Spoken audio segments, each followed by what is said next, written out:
mega, unfassbar. Endlich gibt es ein Tool und viele kennen das gar nicht, den Warren Buffett Indikator, und er kann dir genau zeigen, ob es sich lohnt, in den Aktienmarkt einzusteigen oder lieber doch in Anleihen oder alternative Investments zu gehen. Ich zeige dir jetzt gleich und bleib bis zum Ende dran, wie genau der Warren Buffett Indikator funktioniert und wie ich mich dann entscheide. Also bleib dran, es geht los. Genau, jetzt seht ihr hier die Zeitreihe eines Warren Buffett Indikators. Er hat die 2001 ungefähr mit einer Journalistin im US-Wirtschaftsmagazin Fortune veröffentlicht, und die Kurve zeige ich euch gleich, wie die hier berechnet wird. Aber hier seht ihr mal so einen Zeitverlauf, und ja, aktuell sind wir bei 207,3%. Klingt viel und ist auch viel, und gleich seht ihr auch, wie man damit ja, seine Strategie bewerten kann und dann die Strategie dann ausbauen könnte. Er hat Folgendes gemacht: 2001 mit der Journalistin Carol Loomis hat er in einem Essay diesen Indikator vorgestellt und dann eben auch Backtests gemacht und hat die zurückgerechnet, 80 Jahre lang zurückreichendes Diagramm, und im Grunde erklärt es Folgendes.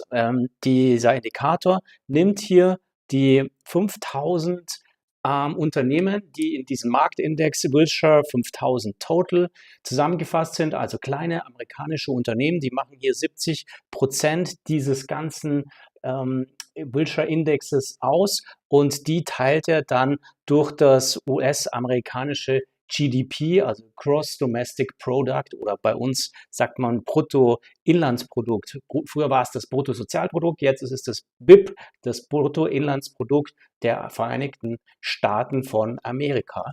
Und die bilden dann eben folgende Kurve ab, die zeige ich euch gleich.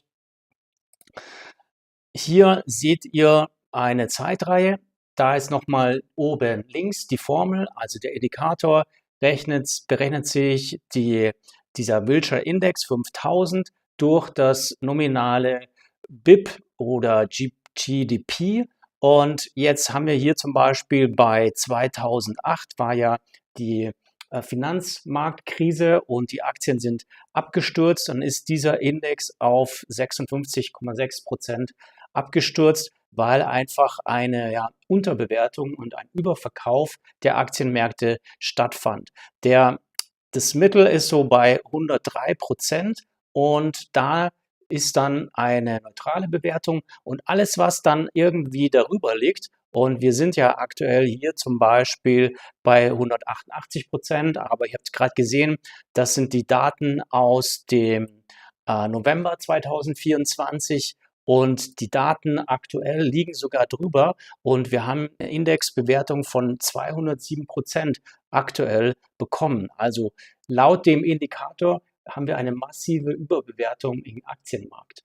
Und das führt uns dann auch gleich zum nächsten Punkt. Wie gehst du denn damit um? Ja, Aktien sind aktuell teuer. Das bedeutet, was macht denn Warren Buffett? Wir schauen einfach mal, was er aktuell hat. Warren Buffett hortet eine Cashquote von über 50%.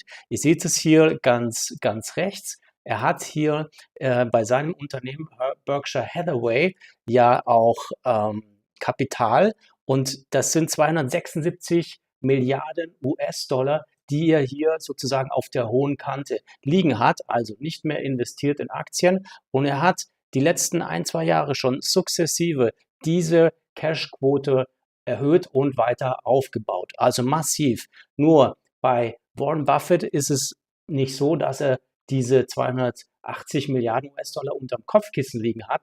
Nein, der geht natürlich in US-Anleihen. Also ein Teil dieser Strategie wäre zu entscheiden, ich gehe aus Aktien raus, ich baue meine Aktienquote ab, Cashquote aufbauen und mit diesem Cash dann in bestimmte kurzlaufende US-Staatsanleihen zu investieren. Die liegen aktuell von der Verzinsung her, der Zinskupon, bei 4,2 bis 4,8, 4,9, vielleicht sogar 5%. Aber ich glaube, 4,8 ist aktuell das Höchste, was du an Zinsen für US-Anleihen bekommen kannst. Und im nächsten Video erkläre ich euch genau, was meine weiteren Strategien sind. Bleibt also dran und bis bald. Ich danke euch. Macht's gut. Ciao, ciao.